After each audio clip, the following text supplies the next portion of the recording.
Impeachment do Lula. Sobre qual acusação? O PIB crescer acima do esperado? A redução da dívida pública? Que mais? O aumento do salário mínimo acima da inflação, aumento real? O que mais? O aumento da renda per capita do brasileiro? O que mais? Ai, a merda! Vá a merda, imbecil. Vai estudar um pouco, cambada de... Oh, meu Deus do céu, eu nunca imaginei que no Brasil tivesse tanta gente burra. Mas eu sou formado, eu sou advogado. Burro! Sujo! Mas eu sou formado, eu sou contabilista, eu sou formado, eu sou enfermeiro. Burro! Tô falando de formação cultural. Tô falando de consciência de classe. Tô falando de civilidade. Puta merda. Bolsonarista, me responde umas perguntas. Após 2 anos do governo Lula 3, teve banheiro unissex e kit gay nas escolas? Lula tomou a casa de alguém? Fechou alguma igreja? Algum professor ensinou ideologia de gênero para o seu filho? O Brasil virou uma Venezuela? Se tornou um país comunista? Cadê o Brasil quebrado, sendo que mercados e lojas estavam lotados de gente comprando no Natal, e eu presenciei isso no Nordeste? Que país quebrado é esse, sendo que o Brasil bate recorde de vendas de carros novos, shoppings registram o melhor faturamento de Natal e temos a menor taxa de desemprego da série histórica? Esses dados são tão insuportáveis para os bolsonaristas que Nicolas Ferreira quer até uma CPI das pesquisas para investigar dados do IBGE, porque ele afirma que o IBGE manipula esses dados em favor do governo Lula. Então, investigue mesmo o IBGE, Nicolas, e depois você explica como é que Lula conseguiu fazer o Brasil crescer tanto assim, mesmo com o dólar e a taxa de juros altíssimos, mesmo com vocês atrapalhando o governo. Vai lá, Nicolas, investigue bem e depois você explica para todo mundo o sucesso do governo Lula. Responde rápido, qual estado brasileiro tem o maior número de pessoas morando na rua? Se você é bolsonarista, talvez você tenha pensado que é Pernambuco, Ceará, Maranhão, algum estado do Nordeste que votou no Lula, certo? Errado. Se você pensou em São Paulo, você acertou. São Paulo reúne 25% da população de rua do Brasil inteiro. Já pensou se fosse um estado do Nordeste? Iam dizer que é culpa da esquerda que governa esses estados há vários anos e não conseguiu mudar essa situação. Mas não, é São Paulo, o estado mais rico do Brasil, governado pela direita há vários anos, mas mesmo assim possui a maior população em situação de rua do Brasil. E a situação de São Paulo fica mais absurda quando você sabe que São Paulo tem mais imóveis vazios do que famílias em situação de rua. E só para complementar, a região do Brasil com maior quantidade de moradores em situação de rua é o Sudeste, com 63% dos moradores em situação de rua.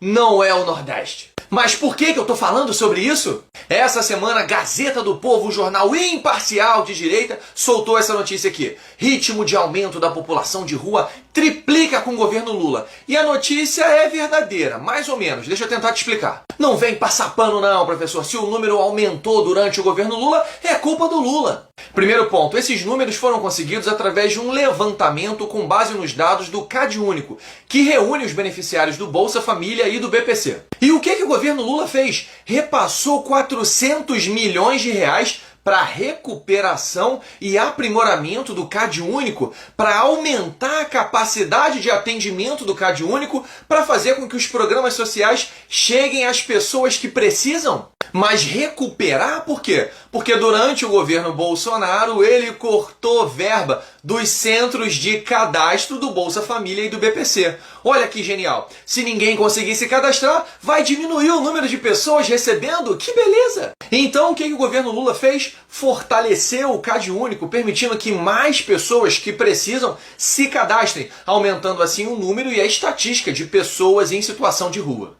Ao mesmo tempo que aumentou de 450 do Bolsonaro para 600 reais o Bolsa Família e criou adicionais de 50 a 150 reais por filhos menores de 18 anos. Além de ter investido no Minha Casa Minha Vida, para que mais pessoas que precisam consigam receber uma casinha. Junta-se a isso o fato de no governo Lula a economia está se recuperando, o PIB está crescendo acima do esperado, o desemprego caiu, a menor taxa da história. Então eu não tenho dúvida que no governo Lula a vida dos mais pobres vai continuar melhorando e assim como o desemprego caiu, o número de pessoas em situação de rua também vai cair. Pessoal, capa do Globo de hoje. Brasil volta a ter maioria da população nas classes média e alta. Houve uma ascensão social. Agora 50,1% da população estão nas classes C, B e A. Houve um crescimento da classe C. Você veja, a gente chegou em 2024, volta ao número de 2015.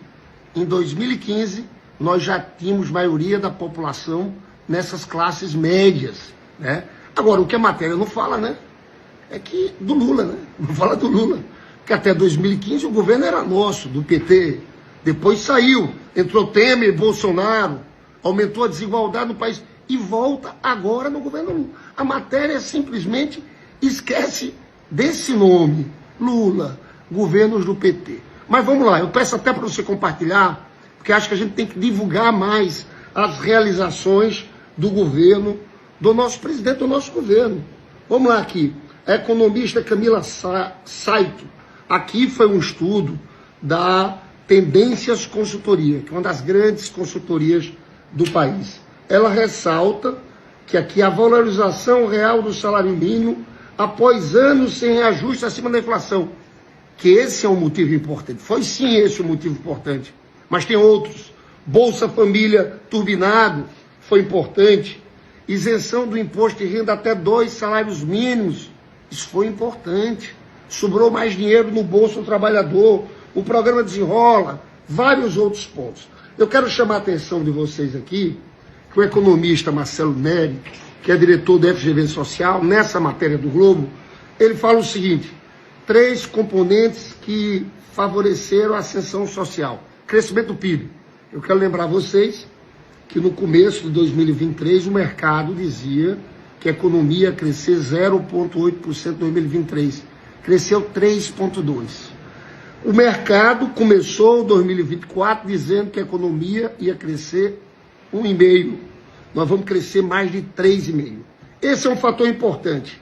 O segundo, crescimento da renda do trabalho. Nós tivemos em 2023 um crescimento de 11% da renda do trabalho.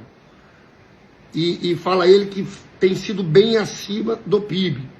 E o terceiro ponto, queda da desigualdade. Ele diz o seguinte: a renda média domiciliar per capita, no acumulado de 12 meses, que acabou em outubro, foi de 6,98%.